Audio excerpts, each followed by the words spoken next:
NCERT ने कक्षा 8 की सोशल साइंस की बुक में न्यायालय में भ्रष्टाचार संबंधी कुछ अनुभाग छाप दिए थे स्टडी के लिए।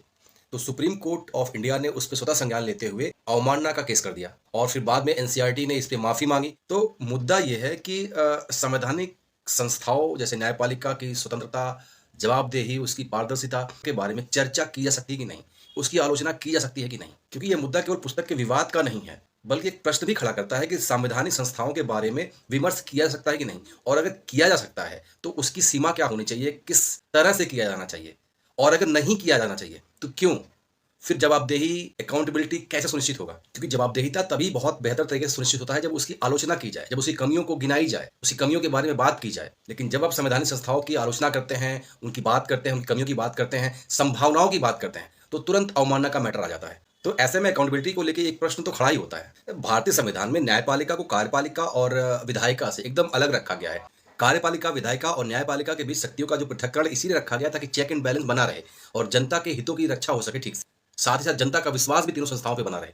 भारतीय न्यायपालिका की बात करें तो भारतीय संविधान के अनुच्छेद 124 से लेके 147 तक सर्वोच्च न्यायालय और अनुच्छेद 214 से लेके 231 तक उच्च न्यायालय की संरचना, नियुक्तियां और शक्तियों के बारे में उसका उल्लेख किया गया है। और डीपीएसपी का अनुच्छेद 50 स्पष्ट तौर से ये निर्देश देता है कि न्यायपालिका को कार्यपालिका से अलग रखा जाए। और जजों की स्वतंत्रता और गरिमा बनाए रखने के लिए अनुच्छेद 121 में सीधे सीधे कहा गया कि न्यायाधीशों के आचरण पर कोई बात नहीं होगी सिवाय महाभियोग के, यानी जब महाभियोग चल रहा होगा उसी समय संसद में उसकी चर्चा हो सकती है, अदरवाइज उनके आचरण के बारे में कोई चर्चा नहीं होगी। तो ठीक है, न्यायपालिका का कार्यपालिका से अलग होना बहुत जरूरी है ताकि राजनीतिक हस्तक्षेप ना हो, क्योंकि भारतीय जनता को राजनेताओं पे तो पहले से भरोसा नहीं रहता, और अगर जुडिशरी में इन नेताओं का हस्तक्षेप होना शुरू हो जाएगा तो न्यायपालिका में भी कहीं ना कहीं लोग भरोसा करना कम कर देंगे। तो ठीक है, मैं न्यायाधीशों के चरित्र के बारे में या संस्था के बारे में बात नहीं कर रहा, लेकिन इतिहास से लेके आज तक जो भ्रष्टाचार संबंधी जजों पे जो महाभियोग चले हैं, मैं थोड़ा सा उनका उल्लेख करना चाह रहा हूँ। 1990 में जस्टिस वी रामास्वामी पर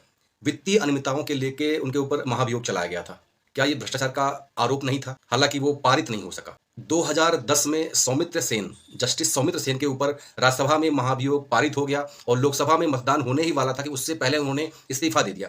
क्या ये भ्रष्टाचार का मैटर नहीं था? और अभी कुछ दिन पहले दिल्ली में जो जस्टिस के घर पे कैश बरामद हुए, उनके खिलाफ भी महाभियोग लाने की बात चल रही थी। क्या वो भ्रष्टाचार का मुद्दा नहीं था? तो अगर इन सब मुद्दों को देखें, इन सब उदाहरणों को देखें, तो न्यायालय में करप्शन नहीं होने की संभावना पूर्णतः नहीं है ऐसा नहीं है।